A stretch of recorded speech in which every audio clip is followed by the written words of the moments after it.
Hello and welcome to Youngordumb. We're back with another episode this week and we have a new guest. So why don't you go ahead and introduce yourself? I'm Lexi. I'm a licensed cosmetologist. I've been licensed for a little over 4 years and I've had my own small business in cosmetology for 3 years. Welcome to Youngordumb. My name's Marianna and I'm interested in learning a variety of topics. But the thing is, I'm not much of a reader. Join me as I interview a mix of people in different careers or topics to see if I'm just new to adulting and haven't learned this stuff yet, or if I should have known this information already. Nice. So what do you do at your small business? I mainly focus on waxing. I do a lot of body waxing, like Brazilians, eyebrows, and then I do some lashes. I do ombre powder brows, which is another service that I did have to get certified for. I'm kind of trying a little by little, just different beauty services. What schooling did you do? Like, how long was it? It was 10 and a half months, so I had to do 1,500 hours. I did full-time school. Did you like it? I liked some parts of it, but we did focus a lot on hair, and I don't really like to do hair that much. So whenever we had like waxing services come in, I was usually the one to take them, or facials. So when I started, I didn't actually know that esthetician school is a thing. I thought everything was just under cosmetology. So I did cosmetology school, and then I decided that later on I knew I didn't want to do hair, but I finished out the program so that way I can get my license, and then I can kind of focus on different things. So cosmetology was like everything. It was like hair, nails, makeup, and Skin. Waxing? Yeah. And skin. Yeah. Are those all different? Yeah, so skin is considered like facials and waxing, but the difference between esthetician and cosmetology is estheticians mainly do massage, they do facials, they do like chemical peels and stuff, so they use like different machines to give facials, and then waxing. But with us, we just learned like the basics of facials, so we didn't get to do like the different machines and stuff and the chemical peels. We did like very basic facials, and then waxing. So you would have wanted to do the esthetician one? Yeah, so when I started, I think I was like a month or two in, they had taught us about like the different schools, and then it was kind of too late, so it was a little too late, so I was like, oh, just finish it out. Yeah, a month in, and then you found out about the school. Esthetician school, so I did. Yeah. So what didn't you like about cosmetology? I just didn't like doing highlights. What are highlights? So it's basically like lightening the hair in between foils. Oh. So usually when you see people with a head full of foils. I know what highlights are. Yeah. that's highlights. Okay, I'm dumb. It's okay. That's why we're here. There's different highlights in cosmetology, so I was just clarifying which one. Right. Yeah. So hair highlights you didn't Yes. like. Okay. So you got your certificate in brows. Is that like the permanent eyebrows that are like tattoos, or is that different? Yes and no. So it is semi-permanent, but it is pretty similar to microblading. It's only done with, like, think of like a smaller version of a tattoo needle. So it's done the same as like a tattoo would, but you're not going as deep into the skin, so you're only going through the first layer, which creates the powder effect, so you kind of make like an ombre effect on the brows, and then it doesn't last forever, so you have to get touch-ups once or twice a year depending on like your skin type, and then from there you'll decide like if you want to keep it up or if you want to like stop it, but it's not as permanent as microblading. Did you also learn how to do like the eyelashes? Yes, so a family member on my husband's side, he was the one who, or she was the one who taught me how to do them. She was doing them for I think like 6 years when she decided to stop because she was pursuing her RN license. She taught me how to do lashes so that way I could offer them. So that was about 2 years ago that I started doing lashes. Oh, so it wasn't in cosmetology school? No. And when I started cosmetology, lashes were still really new, so it wasn't included. But I do think that now they do include it. Mm-hmm. I'm not positive though. Yeah. What would you say was your hardest? What was the biggest struggle when you went to cosmetology school? Honestly, I think it was being pregnant. So that's not what everyone experiences, but Because it's a lot of on your feet. Yes. Yeah. So I got pregnant, I want to say like 3 months in. 2 or 3 months in.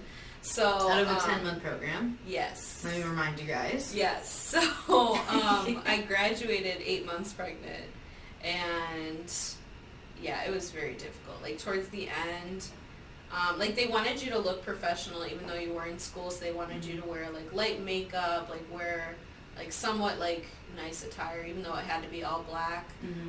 And towards the end I started to slack on those things because I was just so exhausted and just not myself.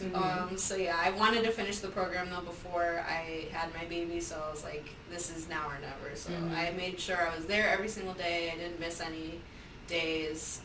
Yeah. Were they allowing you to sit during?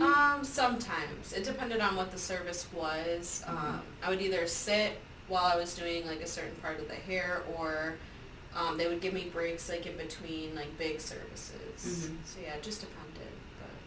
But nice. yes. So how much stuff would you say from cosmetology school or with your licenses that you use now? Like, do you feel like you use like half of it or less than half of it?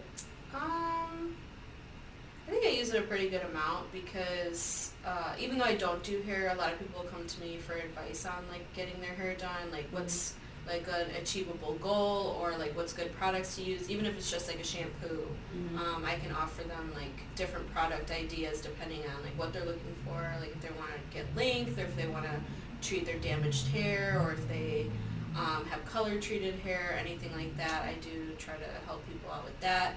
And then on my like waxing part, I teach people a lot about their skin, a lot of things that people don't know or may not like think goes with waxing and stuff. So yeah, I do think I use it like maybe like 50-75% of the time.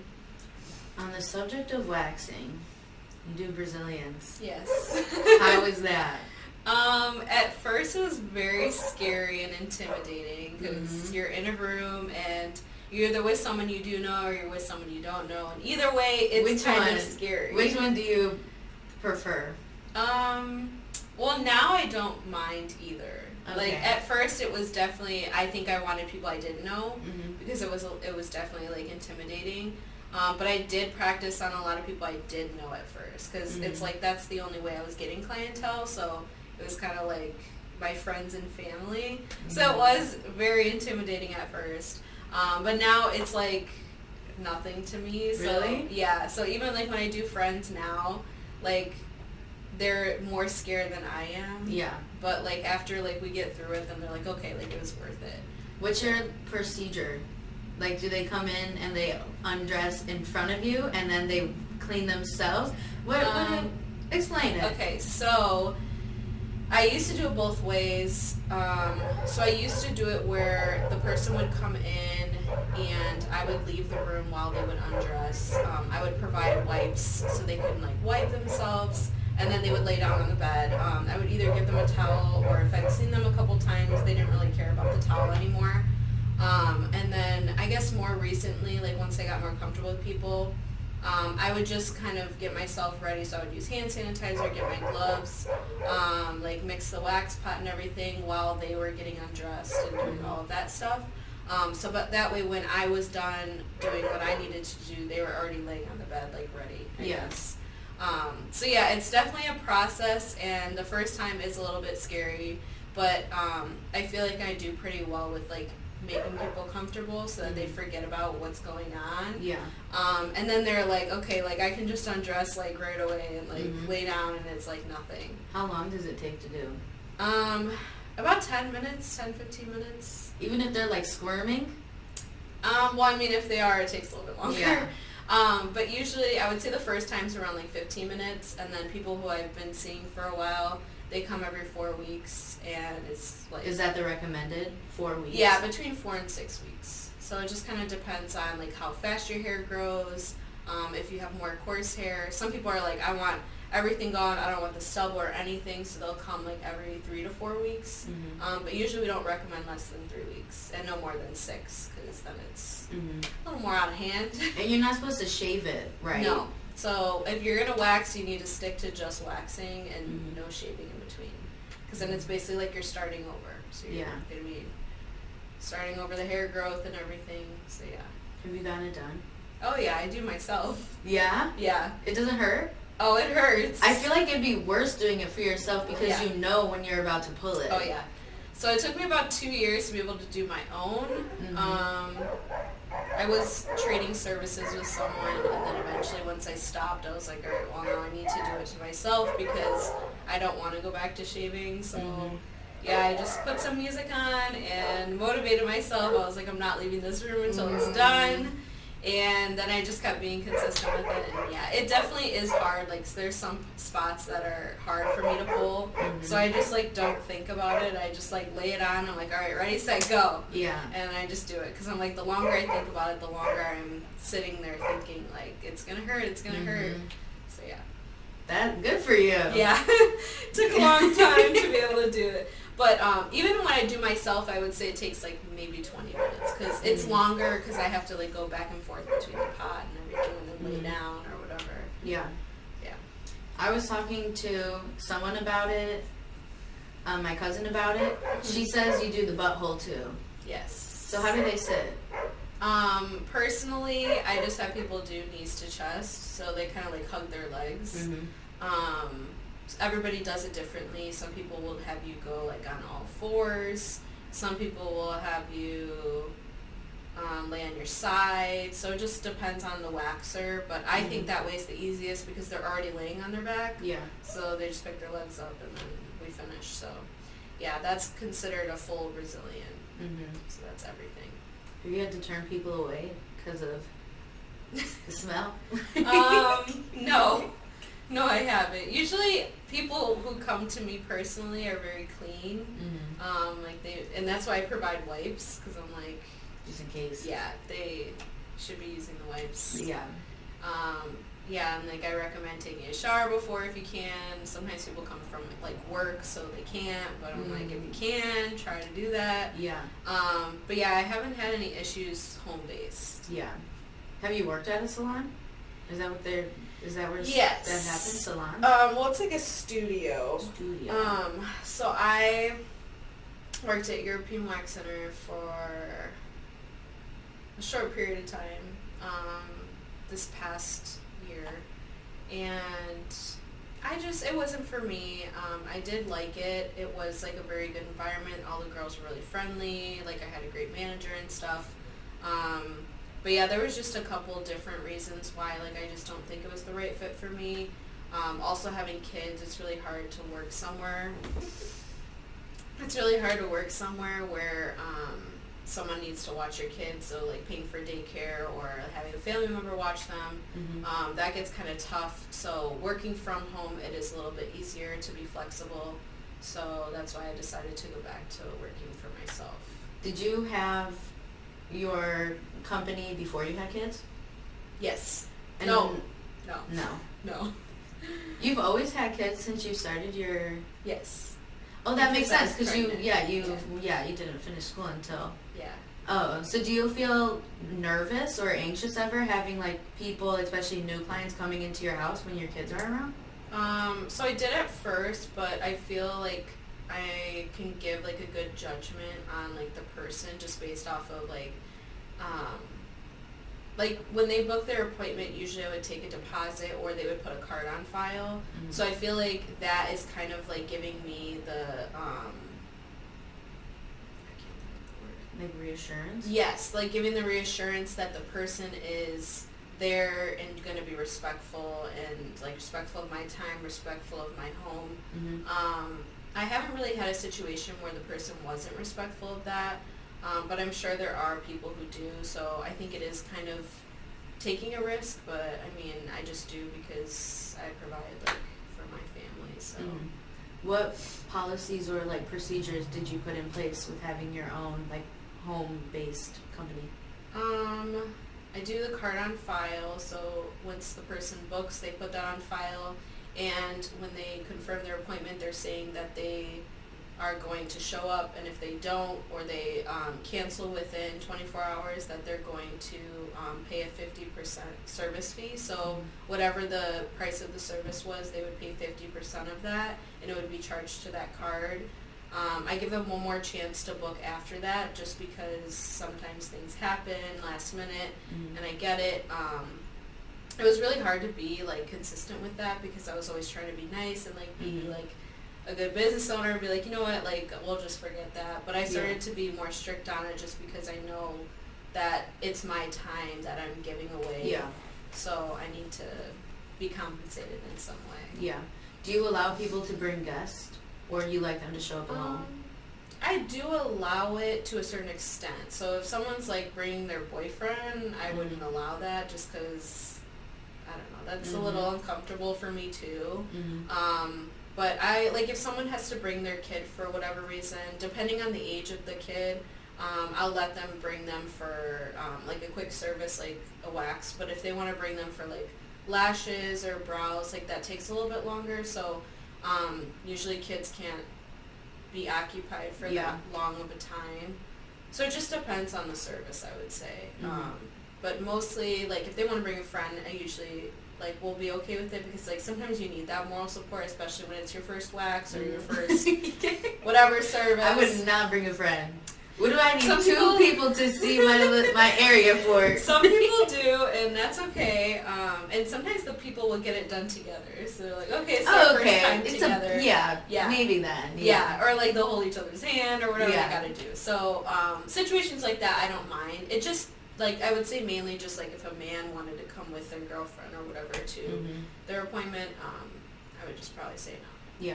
Do you do nails, like acrylics? I tried for a little bit, maybe like 2 years ago, but it is very expensive. It is probably one of the most expensive beauty services to offer, just because you have to buy multiples of each color. You need to have all of that on hand, and everything has just gone up in price, and I would say that's like one of the highest, like, that's why they're so expensive now. Like, you can't get a set for $25 anymore. You have to pay at least like 50 plus to get like a good length and get designs and all that stuff. So I just didn't think it was for me, like, investment wise. It just wasn't. How do you determine what services? Is it based off of just what you like doing, or what's feasible with pricing, like with supplies?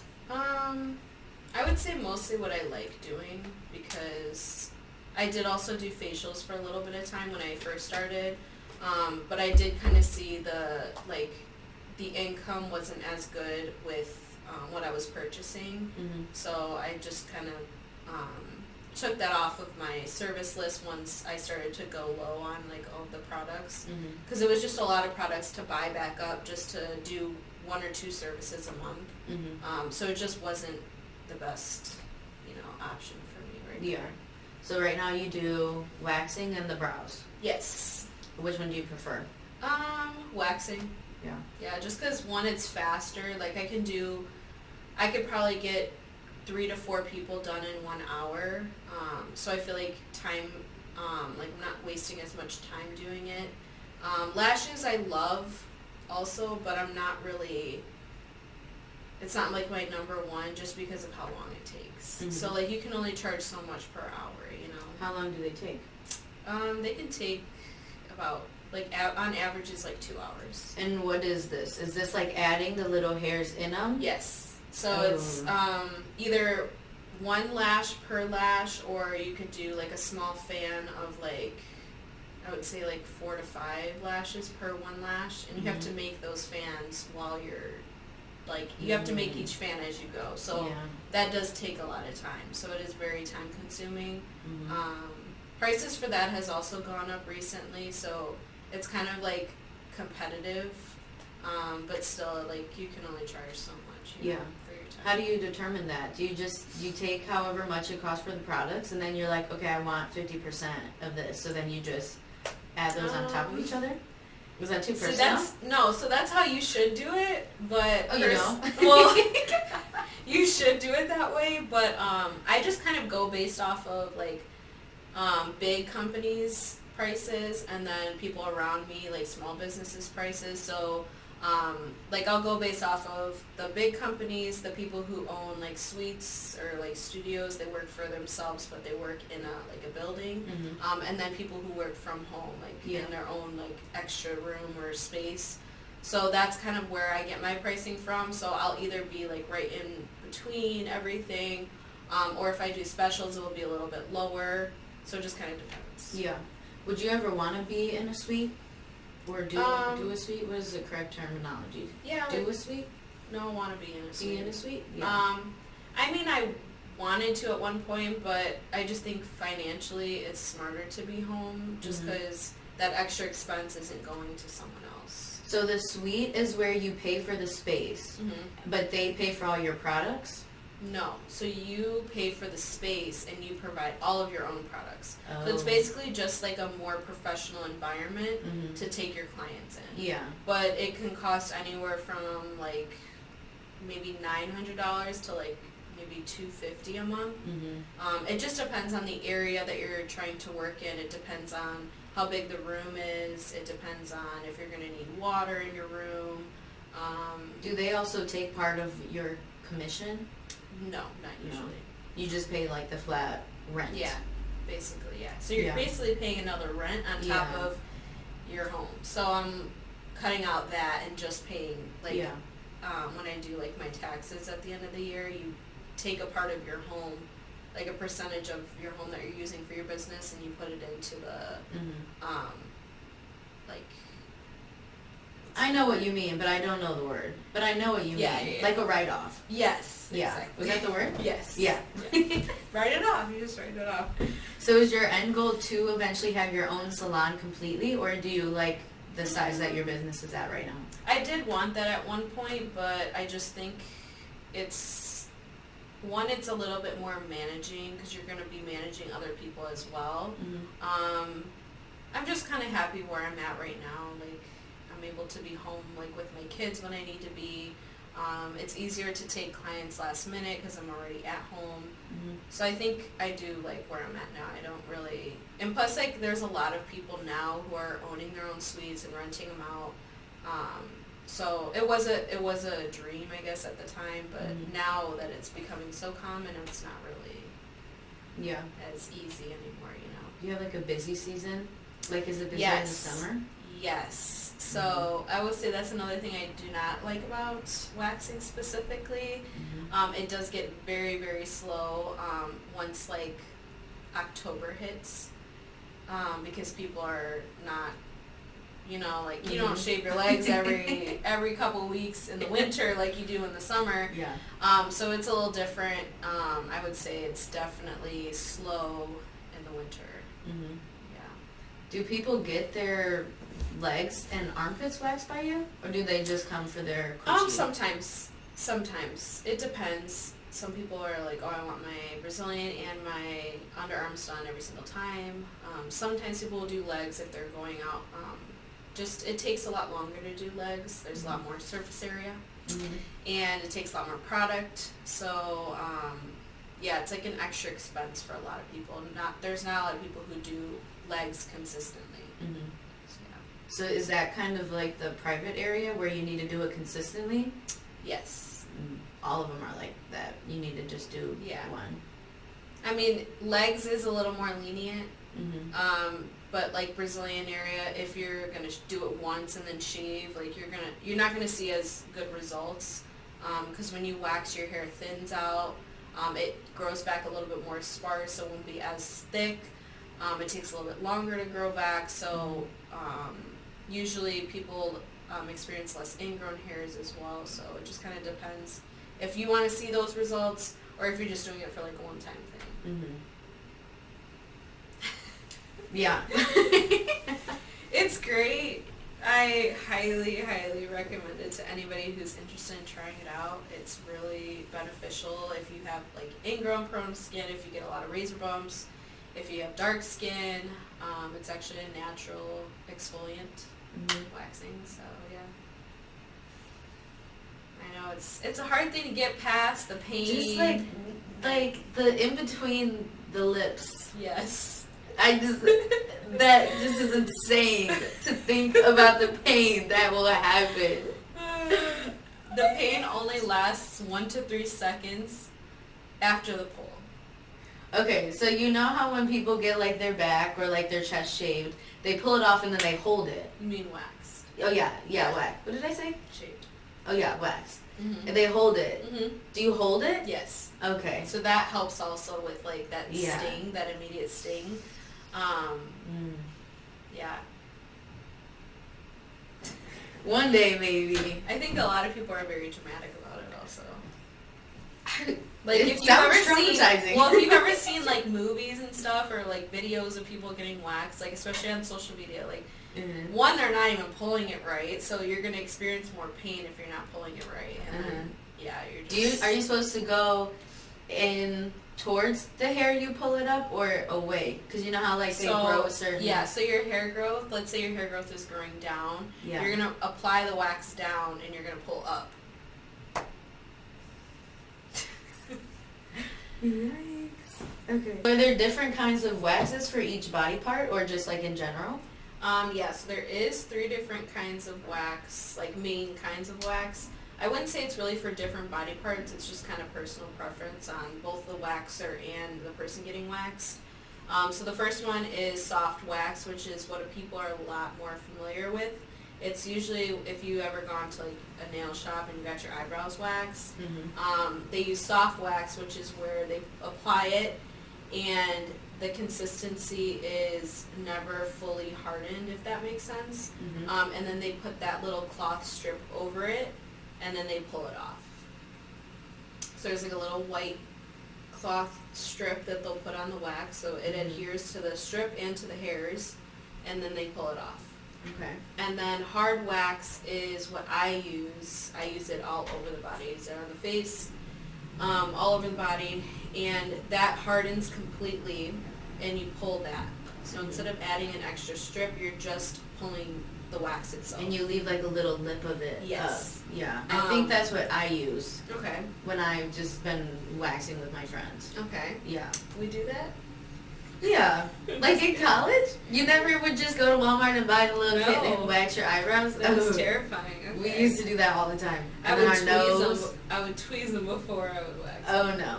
So you would do your nose? Yeah. I've done my nose before. The Q-tip in there, and you don't yank do it. a Q-tip. No, that's what we in college. That's what we did. Yeah, the cotton will come off of the stick. No, we take it off. Okay, that makes sense. Yeah. Well, not everybody does it that way.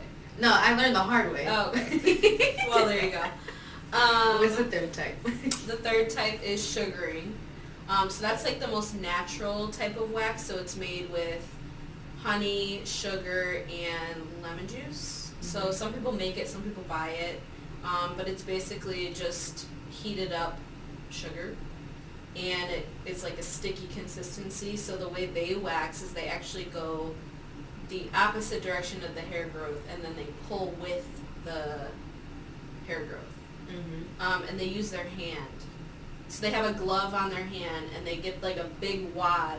I've never done it personally, I've just seen it.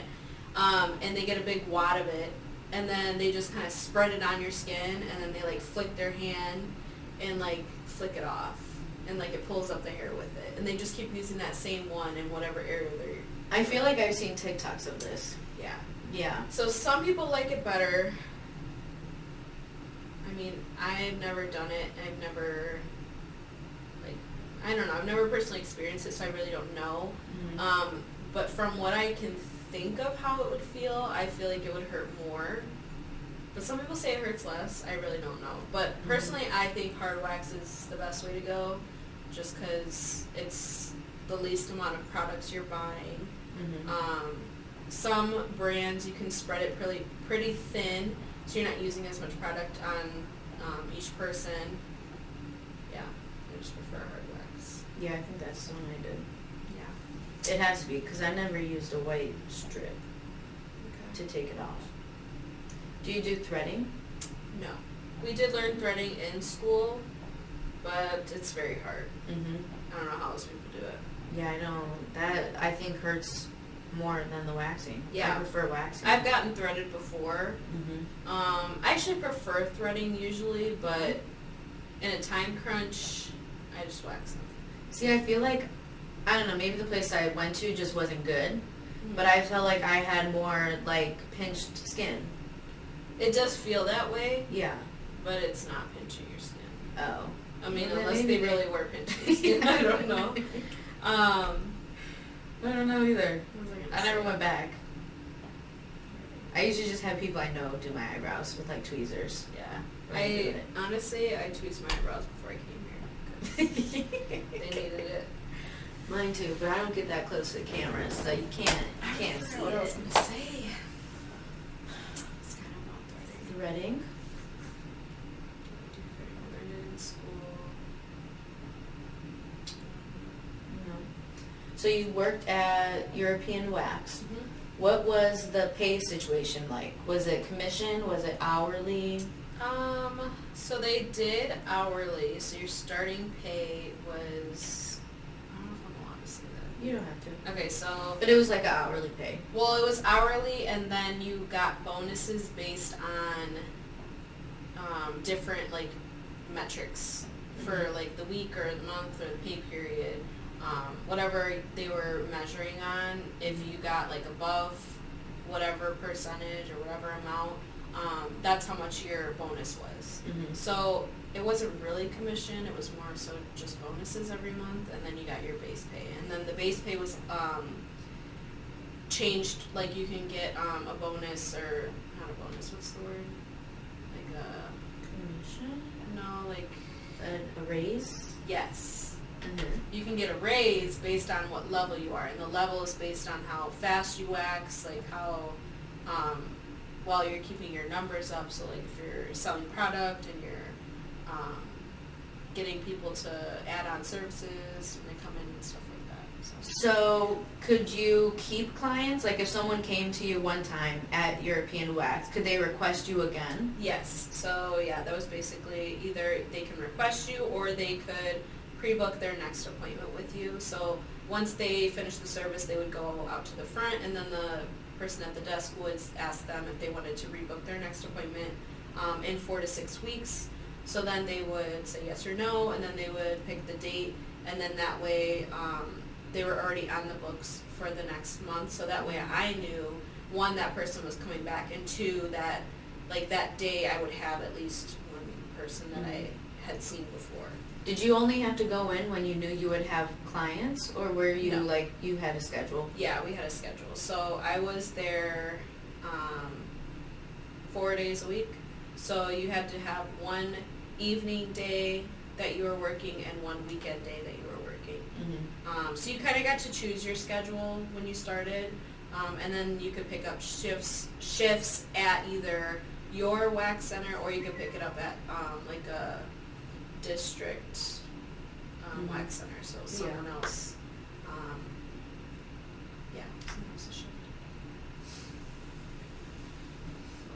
At least once a video, I forget what question I have, and I literally was just about to ask it to you. It's okay. You don't get to pick. Oh, do they do, I haven't been to that place. The only kind of, I'll say like cosmetology spa place I've gone to is like a massage place. So I've never walked into any of these kind of buildings. Do they do other things besides waxing? Like do they do facials? At European Wax Center, they do not. They Just only waxing. do waxing, yeah. Mm-hmm. So we also offer, if you get your brows waxed, you can also get a complimentary like fill-in. So we had a brow powder, we had a brow pencil, and we had a brow gel, so like with a spoolie. Mm-hmm. So we could do any of those on someone, but nothing was outside of waxing. They wouldn't do the certificate that you have with the brows? They don't offer that kind of stuff? No. Do they offer those at any kind of place? Any kind of... powder brows? Yeah. I don't think so. No, you have to go to like a small business? I think so, yeah. What was that certificate like? It was I want to say it was like a 6-hour class. So it was with someone who had been doing them for, I think, 4 years at the time. And she did a group training, so it was 4 of us who went in. It was at a studio, and she did a model, so we got to watch her do a live model, go through the entire process. She did a couple things like in a manual that she went over with us. And then I think there was also, she gave us a kit, so like the kit had almost everything to start the service. And then we did some practice afterwards. On a person? No, we had like a fake piece of skin. So it was like just a big square, and it had like brow outlines on it, and so then we just practiced like outlining the brow and then like shading it in how you would on a real person. So it was a little different just because fake skin doesn't feel much like real skin, and then pigment takes differently on real skin than it does on fake skin, and fake skin doesn't have hair. Sometimes people don't have hair on their eyebrows, sometimes people do, so it is a little bit different shading over hair versus no hair. Yeah. I will say one other service that I did do was the body sculpting. Oh, I remember that. Was that also? Well, you brought it No, up, so I you know. have to be able to No, talk I about it. can't. But it's just funny because when you said I remember that, it's like a distant memory of like the 50 million things I tried. So there was actually a serious reason why I didn't do that, or why I had to stop. So I started offering it. I went to a girl who did it in Joliet. She was in a studio, and I never heard of it before, and I was like, this is cool, like this is interesting. I had a mom bod, so I was like, you know what, like, let's try it out. So I went for the one service, forgot how much it was, but it wasn't too expensive, so I was like, okay, let me just try it out. So I went, and then she gave me all this aftercare to do, like, basically you just have to drink a lot of water. There was a couple other things I don't even remember. It was a distant memory. So I went home and I started doing research on it because I'm like, what, like, it was one, very interesting to me, and two, I'm like, what, like, I guess certification do you need, like, to do this service? Because I'm like, I already have my cosmetologist license, and if something doesn't necessarily need to be licensed, I can put it under my cosmetology license. So like lashes, for example, I have my cosmetology license, so I can do lashes without like having some like lash license, if that makes sense. Yeah. Because that doesn't exist right now. I mean, it may in the future, but right now it doesn't exist.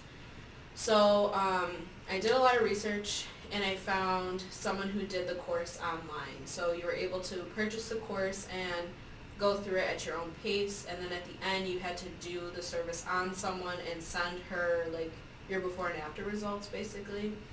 So I had my friend come over. She was already very skinny, so she didn't need it.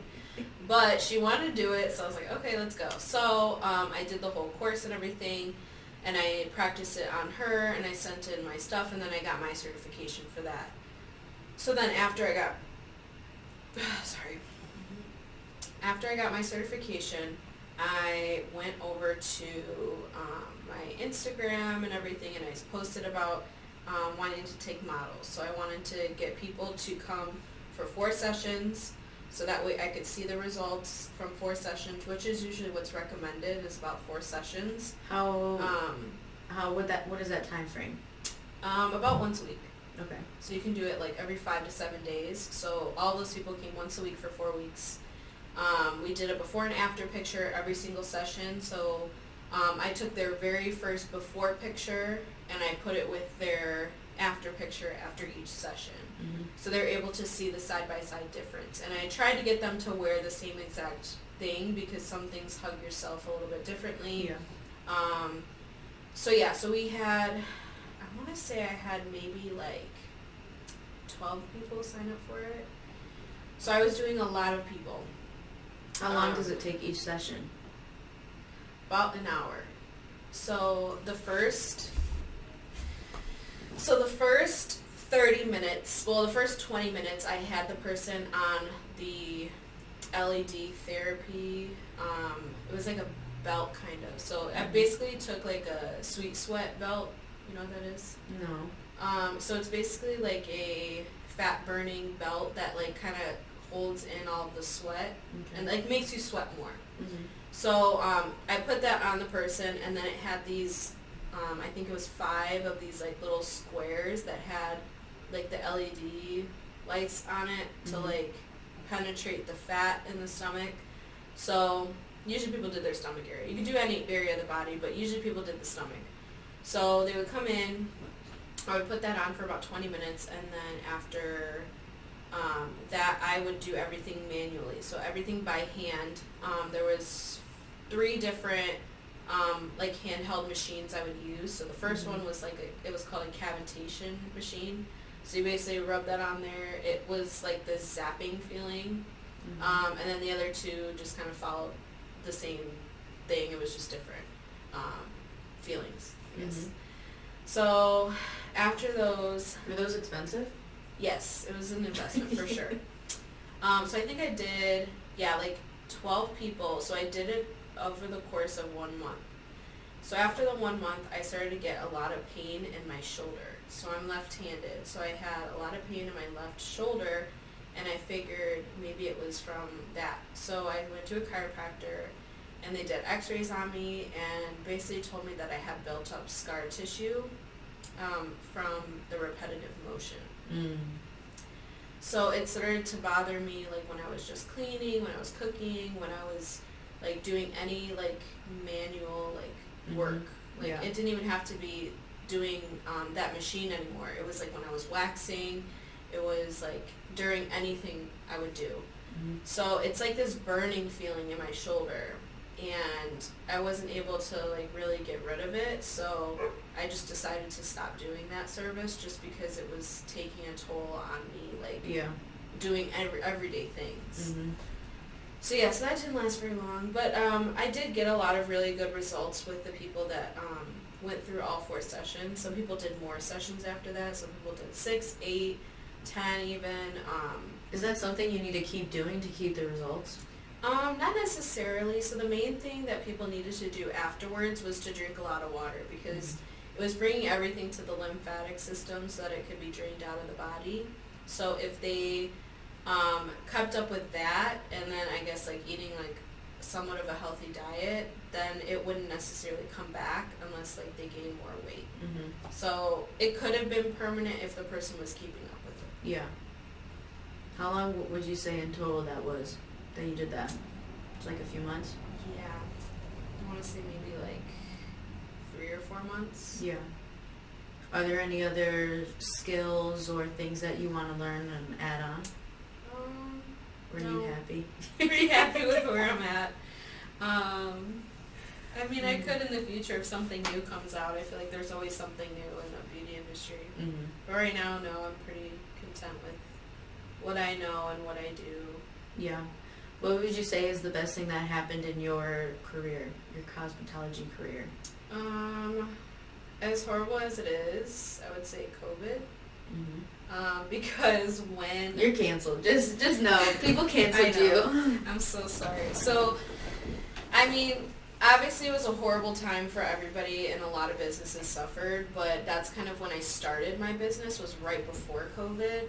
So, obviously when everything shut down, my business, I shut down, and once some things started to open back up again, that's when I decided, like, with a lot of precaution, I started to take clients again. I made sure that I had them wear masks. I made sure that they use hand sanitizer before and after their appointment. We did contactless payments, so we tried to keep everything as minimal, like touching and exposure, as possible. So once I opened back up, most of the like big chain places weren't open yet. So like European Wax Center, another one was Waxing the City. A lot of like the nail shops weren't even open, so like people needed their eyebrows done. So there was like a big, I guess, demand for people to come just to get their eyebrows done. So like it's been months and I haven't got my eyebrows done. I know a lot of people who were like wanting to get their hair done. They were like desperate to get their hair done. So that was kind of a time where my business started to grow because people were thinking more about small businesses than supporting like the big chains. Yeah. So when people would come in, I would ask them like, where did you used to go? And a lot of them were coming from those big chains. So in a way, it did help me as much as it probably affected a lot of people negatively. Yeah. I benefited from it. So it did kind of help once my business got more busy. A lot of those people were telling their friends like, come to this person instead of going to the big chain. So yeah. With running your own business, do you have an LLC? Yes. So how did you, I guess, just explain the aspects of like the business part of it, like the managing and seeing, going. CEOing. Yeah, of it. So yeah, once I got my LLC, I think I was Is it just Beauty by Lexi? Beauty Therapy, Beauty Therapy. LLC. Okay. So that's what my LLC is.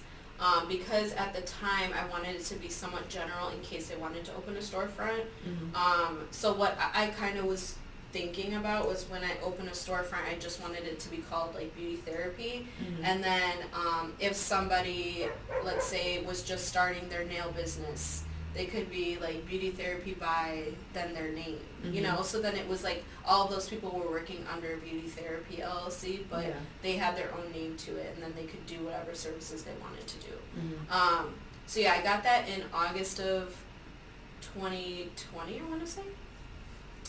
So it was a little bit before my 1 year of being a business, and a lot of the things I wasn't able to write off because I didn't get the LLC until afterwards.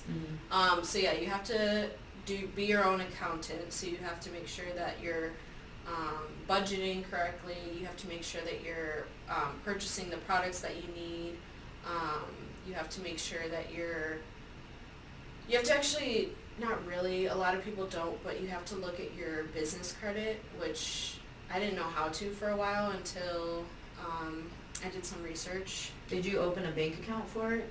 Yeah, so I did have a regular bank account, like a checking account for it, and then eventually I applied for a business credit card. And that took, I want to say I got the business credit card like maybe 2 years in. So for a while I wasn't, I guess, benefiting from making payments through my business. So things that I would write off, I would put it on my business credit card, and then I could get cash back just for using that. So on top of being able to write it off, I was also getting cash back for that. What else? You have like social media. Yes. That doesn't like cost. How do you advertise? Is it just like through, do you pay for social media, like boosts and stuff like that? I don't. I mean, I know a lot of people who benefit from it, but I don't. It's mainly just like word of mouth. I do like giveaways every once in a while on social media with like other people. So when I want to just do a waxing giveaway, I'll offer it with like a lash tech or a nail tech, and then that way their followers are seeing my work, and then my followers are seeing their work, and then we'll get more followers that way. People are more likely to book. And then I also do like business cards, so I would either order business cards or make business cards and give them out to clients that were coming in. I would give them out to like friends and family. There were certain businesses, like small businesses, that would let me put my business cards in their like front desk or wherever. So there was a couple different ways I was doing it. It definitely takes time to build clientele, and it's a lot easier said than done, like when it comes to telling someone like, hey, like tell your friends about me, because they're going to say, yeah, okay, and then they're going to forget about it as soon as they leave, you know? So it does take time. I think that's pretty much it for like, I guess, being a CEO. You're really just like doing it all. Yeah. Do you want to say your social media so people can Sure. find you? It's just Beauty Therapy x Lexi, so there's no spaces, no underlines, no periods. Yeah. It's just, They'll be tagged below. Yes. Yeah. They'll be tagged. You'll be able to find her. Yes. Cool. What is one thing that you regret, or not regret, but what's like something you wish wouldn't have happened?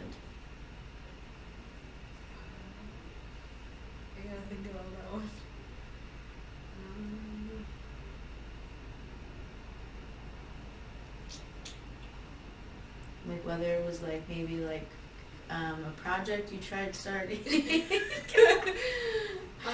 that didn't work out, or just starting something late. I don't know. We can skip that one if you want. My next one will be, what advice do you have for people who want to get into the cosmetology industry? I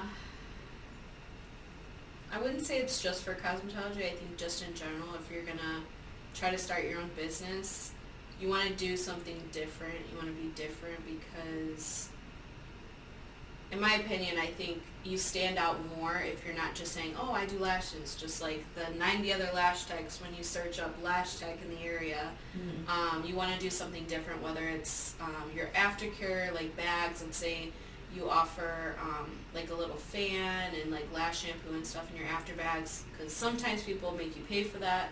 I would say just try to do something different and just promote yourself a little bit differently than everyone else does.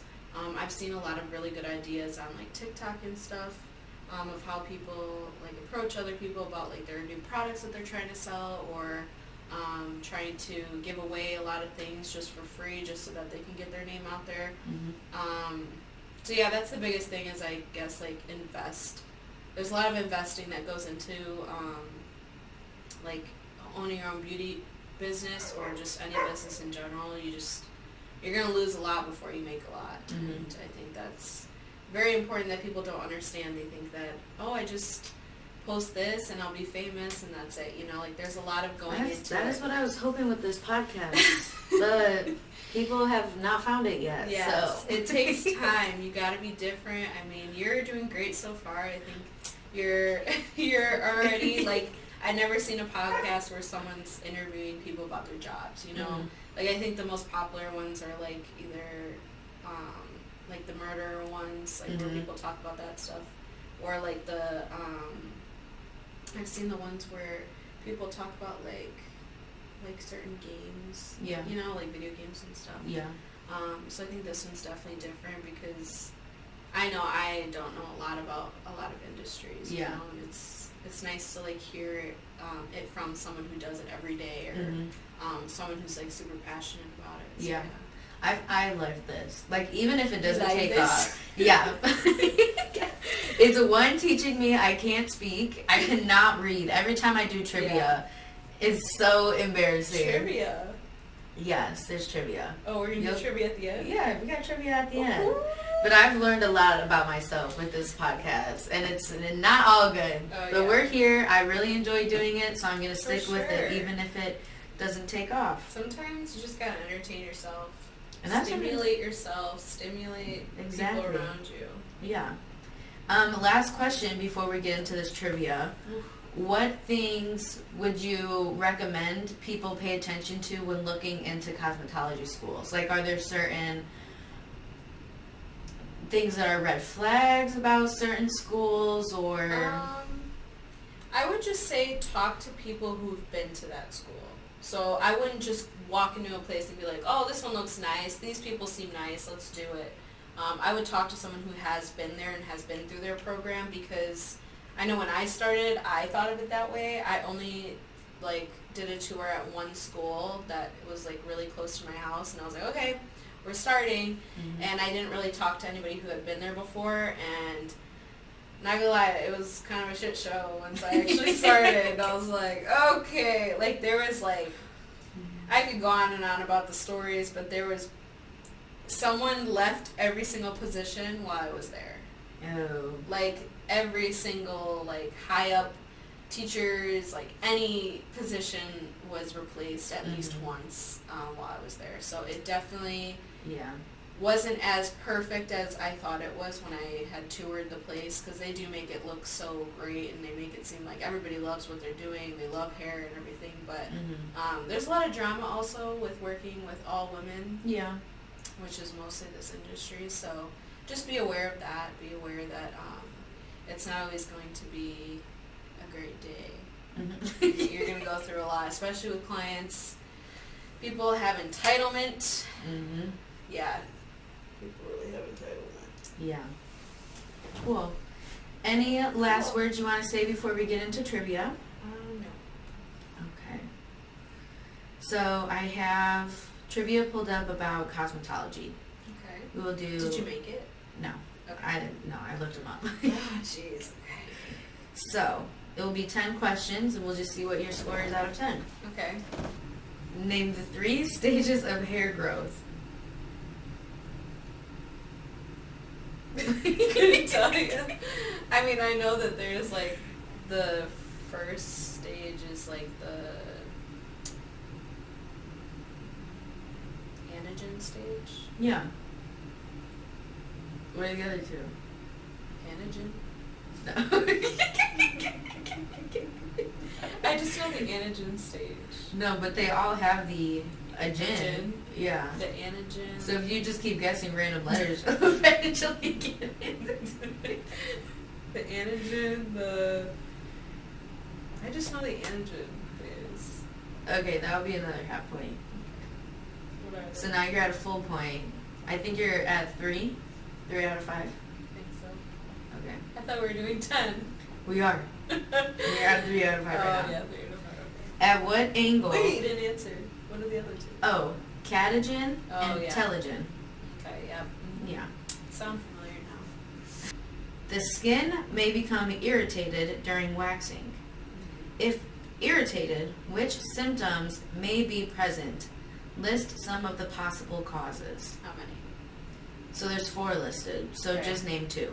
Redness, swelling, irritation. Redness, swelling, irritation. I mean, none of those are on this Bumps. list. Yeah. None of those? Blistering, which is bumps. Oh, It says blistering, bruising, excessive bleeding, and hyperpigmentation. Hold on a second. Read the question again. Yeah. The skin may become irritated during waxing. If irritated, which symptoms may be present? None of those are normal, I'm going to say. Oh. Blistering should not happen during wax. That means your wax is way too hot. Bruising, that's a bad sign that that person doesn't know what they're doing if you're bruising during wax. What is the other 2? Excessive bleeding. Yeah. I mean, okay, so sometimes people bleed because there's, it's called pinpoint bleeding. So if the hair is pulled from the root, Mhm. sometimes like your body's natural reaction is to bleed. Mhm. But it's called pinpoint bleeding because it's very small. It comes out of just that one little pore and it only lasts a couple seconds. Like it doesn't bleed excessively. It's not like a pool of blood when you're done. I'm gonna give it to you because your answers make sense. You should not be excessively bleeding. What was the other one, the last one? Hyperpigmentation. So that happens over time. Oh. Hyperpigmentation. So like darkening of the skin, Yeah. that happens over time. Okay. This was a joke. Those questions.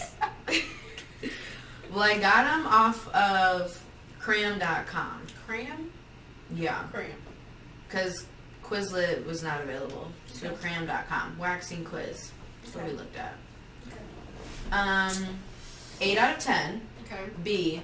B. That's good. Some people get none right. Mm. But See, you did good. I just know I just know how to do it. Yeah. Which is the important part. Right. Yeah. Well, that's all I have. Okay. You don't have any last words? Mm. No. Thank you for coming on. Of course. I really appreciate it. Thanks for having me. I am excited for this episode. Yes, me too. I want everybody to hear about the cosmetology life because I feel like it's becoming big. It definitely is. Yeah. And I'm hoping that, I mean, I don't have a big audience right now, but I'm hoping that this reaches like new people and they'll actually like find it helpful and take what you're saying into consideration. Yes, I do think a lot of people have an interest in the beauty industry, even if they don't want to be in it. They still like want to know like the behind the scenes of the beauty industry. Yeah. And now you gave that to them. Yeah. Yeah. So thank you. I do have one thing that I could add, but it's not really like, it's kind of random. Go ahead. Just be very patient with new clients and answer questions. You're going to answer the same question 100 times. People are going to ask you the questions that are literally on your website or your page or whatever. You just got to be patient. Customer service is important. Yeah, that's pretty much it. Good advice. Yeah, deal with it a lot. So you need to have patience. Yes. Yeah. Important. Cool. Well, thank you. Of course. Thank you for listening to this episode of Young or Dumb. I hope you enjoyed the subject and learned something new. Stick around and listen to another episode after you subscribe. And remember, be happy and be chill.